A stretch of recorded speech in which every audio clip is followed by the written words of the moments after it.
এখন আমাদের ছোটদের রঙ্গসেনার সবথেকে ছোট সদস্য ছোটদের রঙ্গসেনা আচ্ছা, এখন রঙ্গসেনার সবথেকে ছোট সদস্য অমিত ভট্টাচার্য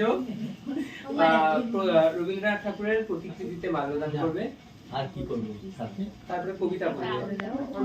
তবে আজকে ছেড়ে দিই। না কবিতা বলবে তো? বলবে না? বলো বলো একটা নাচ করে দাও। আরে কিছু বলো তুমি আমরা বলো গাইছি, বা একটা নাচ নাচ করে দাও। কিছু একটা করো। বলে ফুলে ফুলে করবে? ও বলবে কিছু একটা। আরে নাচ করুন না। ফুলে ফুলে আমার নমস্কার, কবিগুরু রবীন্দ্রনাথ ঠাকুরের লেখা অন্য মা। আমার মা না হয়ে তুমি আর কারুর মা হলে ভাবছো তোমায় চিনতেন না, যেতেন না ওই কোলে। আমরা আরো হতো ভারী, দুই জায়গায় থাকতে পারি।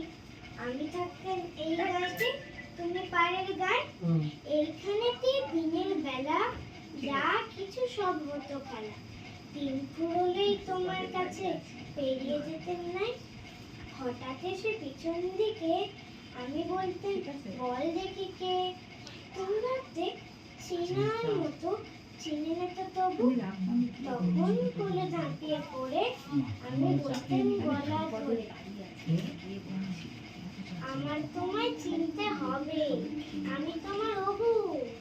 ওই পাড়েতেই যখন তুমি আনতে যেতে জল, ওই পাড়েতেই তখন আগে বল দেখি কে বল।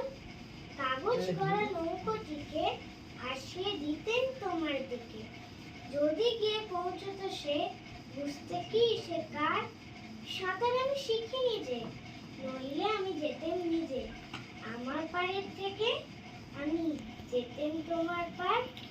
মায়ের পাড়ে অপুর পাড়ে থাকতো তফাৎ, তোতো কারে ধরতে গিয়ে পেত না কো, রইতো না একসাথে। দিনের বেলা ঘুরে ঘুরে দেখা দেখি দূরে দূরে, সন্ধ্যেবেলায় মিলে যেত অপুতে আর মাতে। কিন্তু হঠাৎ কোনো দিনে যদি বিপিন মাঝি পার করতে তোমার পারে নাই হতো মা রাজি। পরে তোমার প্রদীপ জেলে ছাতের পরে মাদুর মেলে বসতে তুমি, পায়ের কাছে বসতো খালতে বুড়ি। উঠতো তারা সাত ভাইতে, ডাকতো শেয়াল ধানের খেতে। পুরো ছায়ার মতো বাদুর কোথা যায় উড়ি। তখন কি মা দেই দেখে ভয় হতো না থেকে থেকে।